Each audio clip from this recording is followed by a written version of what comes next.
you've been out of the country for more than 10 years since you were a permanent resident, then you can't apply offshore. So it's onshore applications only.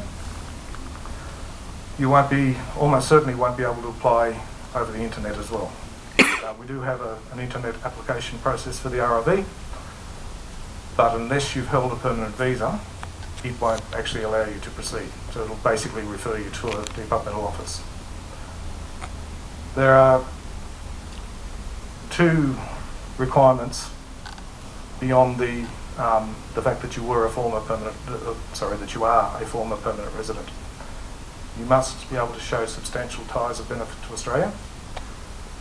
Now, in the regulation, it's broken down into business, cultural, employment, and personal ties.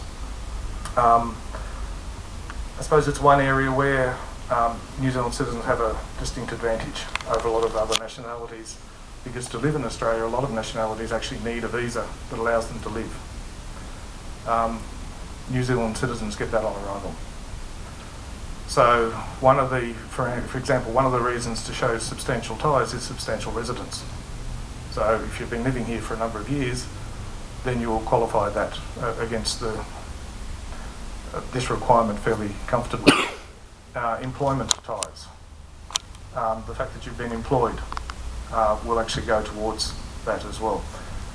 Essentially, my recommendation, if you're trying to apply under this, is to provide as much information as you can with your application. So your employment records, if it's been more than one employer, provide them all. Things like home ownership or rental, basically provide evidence of that as well. If you've got family, a lot of New Zealand citizens, because of the travel arrangement over time, have half their family as Australian citizens. So all of those will count. There's also compelling reasons for a continuous absence of more than 5 years. The requirement here, it talks about since you were last granted permanent